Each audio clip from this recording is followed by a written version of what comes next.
Pour le match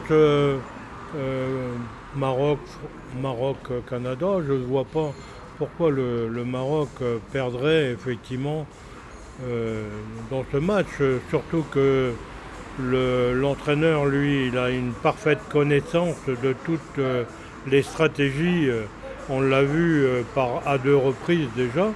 Et je sais qu'en tant qu'éducateur et entraîneur de handball, nous aussi, on a des stratégies, on a des méthodologies, on a des études de possession de balles, des études de joueurs.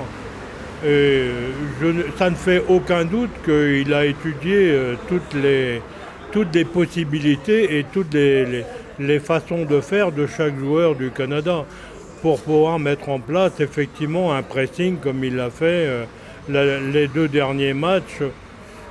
Ça ne fait aucun doute pour moi. Donc je vois pas comment le Maroc pourrait perdre effectivement malgré la fougue peut-être des Canadiens qui voudraient se faire le Maroc en dernier match, tout comme la Tunisie s'est faite la France aujourd'hui. Voilà.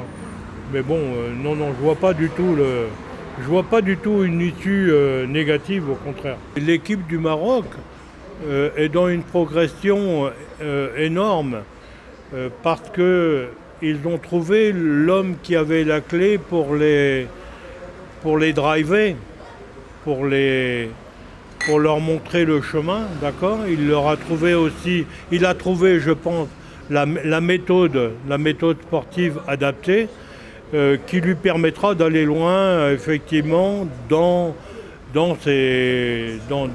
sa carrière d'entraîneur du Maroc. Parce que je pense qu'il y a une cohésion entre les joueurs et l'entraîneur, et ça c'est hyper important, c'est la principale source de gains et du gagnant-gagnant, du win-win.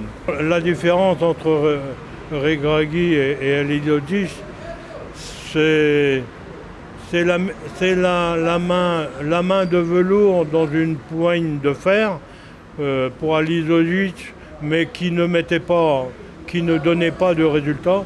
Ici, c'est une perpétuelle discussion avec les joueurs, le fait de pouvoir leur montrer qu'ils peuvent participer au gagnant. Donc ils peuvent être gagnants. Il leur a montré comment être gagnant. Et le fait que quand on a goûté à la gagne, je pense qu'on est toujours affamé de la gagne. Et donc ils ne peuvent effectivement que gagner maintenant. Et c'est sûr que la carrière de l'équipe du Maroc au niveau international ne fait que commencer. Pour le match de demain, je pronostique que je dis 2-1. Je ne vois pas comment le Maroc pourrait échouer, d'accord. Et pour la suite des opérations, je pense que ça ira très loin. D'ailleurs, aujourd'hui, je lisais un article sur la presse internationale sportive que je reçois. Je voyais déjà des demandes de transfert pour les joueurs marocains, ce qui montre effectivement que les joueurs marocains ont été disons, vus à l'international.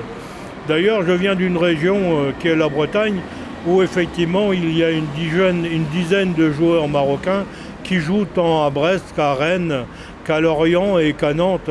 Donc ils sont venus faire leur mercato au moment effectivement de la CAN ici au Maroc. ما تنسوش تابوناو في لاشين يوتيوب وتفعلوا الجرس باش يوصلكم الجديد. ايام 24 عيونكم التي لا تنام.